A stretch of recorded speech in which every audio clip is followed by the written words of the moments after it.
Ito na yung TD40 na gawa natin.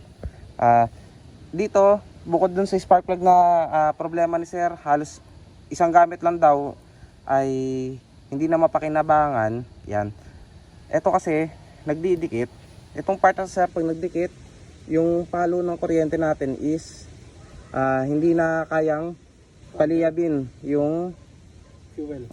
gasolina. Yan. So ngayon, naglalagay tayo ng washer. Yan. Ito yung washer na nilalagay natin para umangat. Yan.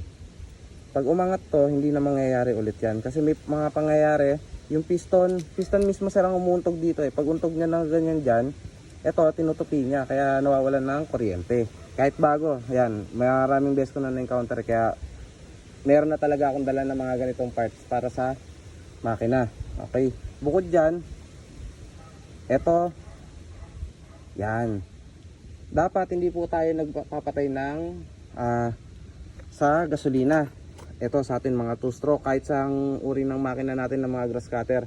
Ito kasi malambot na part lang to, rubber part lang yan sir. So ngayon kaka-twist mo ng ganyan, nadudurog, yun ang pabara sa karburador. Yan. Yung plastic na durog. Ito, hindi talaga dapat natin to pinapatay. Ang posisyon lang ng makina lagi pag pagka naka-stop, nakaganyan lang. Yan. Ito kasi ginagawa ng iba, pinapatay nila kadalasan sir, para hindi mag-overflow, sabi nila. Hindi ito mag-overflow unang-una kung okay ang karburador, walang bara. Pangalawa, hindi siya naka-sideways. Yan, pag naka-sideways kasi siya sir, doon mag-uumpisa, magdire-diretso yung pasok ng gas. Ayan o, kagaya niyan. Kaya lagi kong nire-recommenda, dapat naka-straight lang siya. Yan. Di ba kagaya kanina nung nadatnan ko sir, nakahiga tong makina, dapat hindi. Yan. Pag nakatamang pwesto yung makina, wala kang dapat ipagdalala sa overflow. Yan. Nag-overflow lang siya pagka mali ang posisyon ng makina. Yun ang masailan dito sa TD40. Yan. Tapos ito, yung mixture niya ng tuti, yan, chinek na rin natin dito sa may piston niya.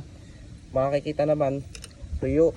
At least sana medyo basa-basa eh. Ibig sabihin kulang to or mali yung procedure na ginagawa natin sir. 50 ml kada 1 litro dapat. Yan. Tama sir, pagka naka-straight na siya, yan. Halimbawa ito, yung carburetor mo sir, nag-overflow na ganyan. Yan. Ito, nagdire-diretso na. Ibig sabihin, naglalak na siya. Dapat to, pagka naka-straight na ganito, stop na yan eh. Yan o. Ito, marahil, kaya ito tinupi. Para hindi ulowas. Ibig sabihin, nag-overflow na to noon pa, nung pinalitan, nung sinabi nyong pinagawa nyo. Yan. Kaya ito tinupi. Yun ang ginawa nilang paraan. Mali naman yun, kasi ito, yung overflow na to sir, pag hindi mo nagamot yan, hahanap ng lalabasan yan. Yan. Ang pinakamalala niyan, lalabasan niya papuntang makina. Lulunurin niya ng maraming gas yung makina. Ayan o. Ito mo, nagtatapon na siya sa bandang likuran. Ayan sir o.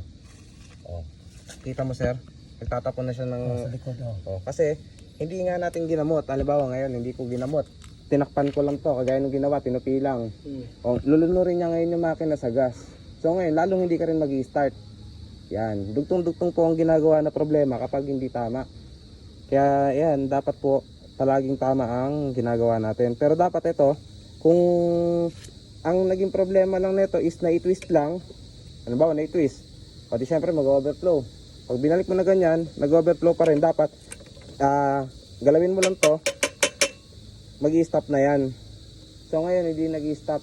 Di ba kanina walang lumalabas sir? Nung binuhay natin, ibig sabihin hindi pa siya nagpopondo, kaya wala. Ngayon meron na at hindi pa rin tumitino, stack up yung floater nya. Yan, ito yon, nagiging dahilan yan kadalasan, yung nadudurog na part. Pag nadurog yung part na yan, dumabara ron, wala tayong dyan sir. Ang gagawin natin dyan, mainam, palitan natin ng bago uli. Gaya ngayon, tinuro ko na kung paano, sana hindi nyo na uulitin. Kasi ang kadalasan na nagiging problema ng grass cutter, operator error talaga. Yung hindi nila alam yung ginagawa nila, nakakala nila tama, yung pala mali. Oo, yung gumagamit. Yan. Yan o. Kasi dapat ito sir, ang gagawin mo lang dyan, taktakin mo lang yan eh. Yan, tataktakin mo lang yan kasi yung floater niya, halimbawa, iniga mong ganyan, hindi na sinasadyan, tumabingi. Yung floater sir, pwedeng ano eh, kumalang, kumalso. Kaya hindi nag-up and down yung movement niya. Eh kaya lang ito, ganyan pa rin, wala na yan. Okay. Oh. Kaya ito, number 1, hindi to pinapatay. Hindi sinasara. Yan, number 1 yan. Kasi once na may bumara na dyan, yan na yun sir, sira na kagad. Pag ito tinupi, kasi nakikita mo nag-overflow, papasok naman sa loob ng makina. Yun. At least yan, nakita mo na sir kung paano yung senaryo.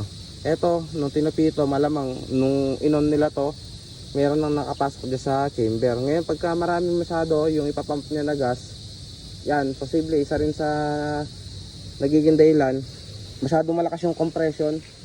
Kaya pwede yun, itinutulak niya yung spark plug. Yan, dalawa rin yun eh. Pwede umuntog siya rito, pwede yun sa compression na malakas. Okay.